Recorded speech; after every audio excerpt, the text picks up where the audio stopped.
বলছিলাম না যে ফলুই মাছ রান্না করব, আর ওই যে রয়না মাছ, অনেকে যেটাকে মিনি মাছ বলো তোমরা,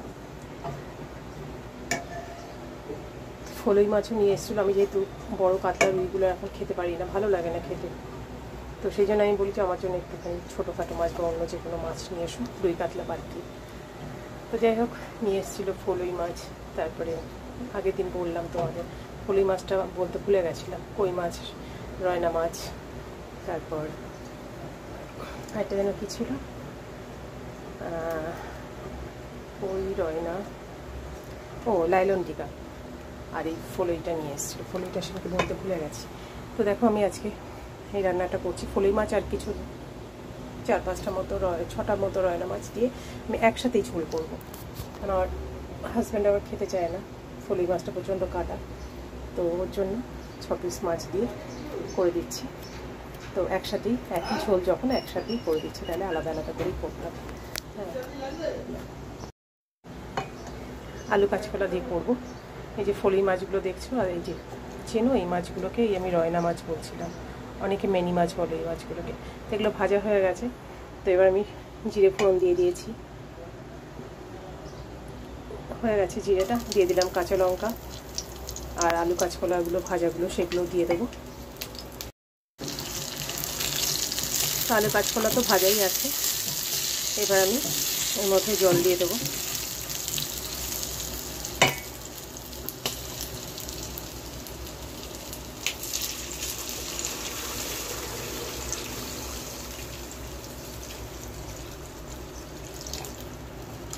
কারা কারা এই ফলুই মাছ, রয়না মাছ বা মিনি মাছ,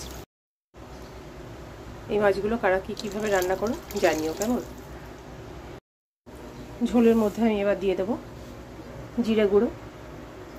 এটা আলু কাঁচকলার সাথে মশলাগুলো কষিয়ে নিলেও হয়ে যেত, তো আমি যেহেতু আজকে করিনি, ভুলভাল হয়ে গেছে, গন্ডগোল হয়ে গেছে, যাই হোক এটা কোনো প্রবলেম না। দিয়ে দিচ্ছি হলুদ গুঁড়ো, আর দেবো যেহেতু আদাটা আজকে পেস্ট করা নেই, আদার গুঁড়ো আছে, সেটা দিয়ে দিচ্ছি।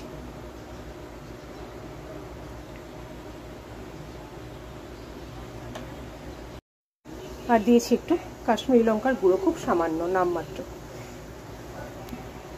এবার ঝোলটা ফুটেই গেছে, আর একটুখানি ফুটে যাক, তারপর ভেজে রাখা এই মাছ, 2 রকম মাছ দিয়ে দেবো।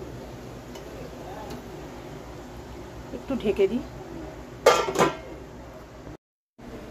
দুদিন একটুখানি বৃষ্টি, একটু হাওয়া টাওয়া দিয়ে, আজকে সকালেও খুব ভালো হাওয়া ছিল, আমি ছাদে যখন গেলাম তখন বেশ ভালো হাওয়া, কিন্তু বাইরে দেখো না, মনে হচ্ছে আগুন জ্বলছে, আর এখন তেমনি গরম।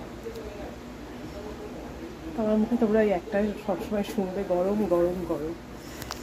এই গরম তো কেন এই সমস্ত রান্না বান্না করছে, হোটেল থেকে খাও, তাই না? কিন্তু সেটা তো সম্ভব নয় ভাই সবসময়।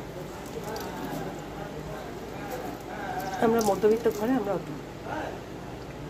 পেরে উঠবো না, আর এটা ভালোও না। তো আমাদের মতো মধ্যবিত্ত ঘরে তো সেটা সম্ভব না, ডাল ভাত আলু, তো সম্ভব না মধ্যবিত্ত ঘরে। তো ডাল ভাত আলু ভাতে যাই খাই না কেন, সেটা ঘরে করে খাওয়াই ভালো। এবার আমি মাছগুলো, ঝোলটা ফুটে গেছে, মাছগুলো দিয়ে দিই। মাছটা দিয়ে আমি তারা আসতে তোকে দিচ্ছি। হ্যাঁ, তো যাদের প্রচুর আছে তাদের পক্ষেও সম্ভব না, কেননা বাড়ির খাওয়াটাই সব থেকে ভালো। তো যাই হোক, তো এই আর কি। সবাই গরমে নুন জল, লেবু জল এসব খাচ্ছ তো? হ্যাঁ, যে হারে গরম বাড়ছে তাতে তো মরণের মানে ইয়েটাই বেশি।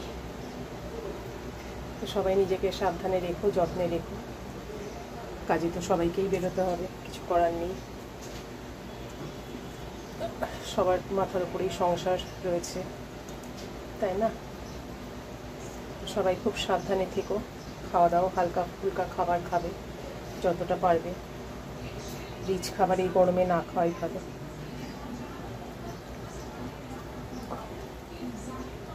তো মাছগুলো আমার দেওয়া হয়ে গেল, তোমাদের একবার দেখিয়ে দিই। হাতটা ধুয়ে নিই।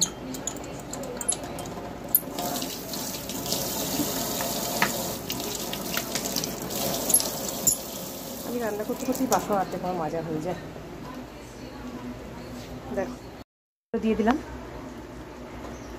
এবার একটু ফুটে গেলে তারপরে এতে একটু ভাজা জিরের গুঁড়ো, আমি করেই রেখে দিই ভাজা জিরের গুঁড়োটা, তোমরা জানো তো। ভাজা জিরে গুঁড়োটা নামানোর আগে দিয়ে নামিয়ে নেব। এখন একটু ঢাকা দিয়ে তারপরে ঢাকা খুলে কিছুক্ষণ রান্না করব। চলো, হয়ে গেছে মাছের ঝোলটা। এবার আমি এতে ভাজা জিরের গুঁড়ো দিয়ে দিচ্ছি। সামান্য একটু চিনি লবণ দিয়েছি, তোমরা সবাই জানো। এই দুটো না দিলে তো টেস্টি হবে না কোনো। তো ভাজা জিরের গুঁড়োটা আবার শেষে দিয়ে দিলাম।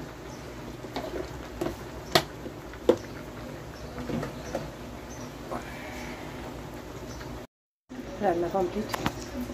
এবার ছেলেদেরও খেতে দেওয়া হয়ে গেছে। আর এবার আমি আর কর্তা দুজনা একসাথে খেয়ে নেব। 11:30 বাজে। মাছটা রান্না হয়ে গেছে।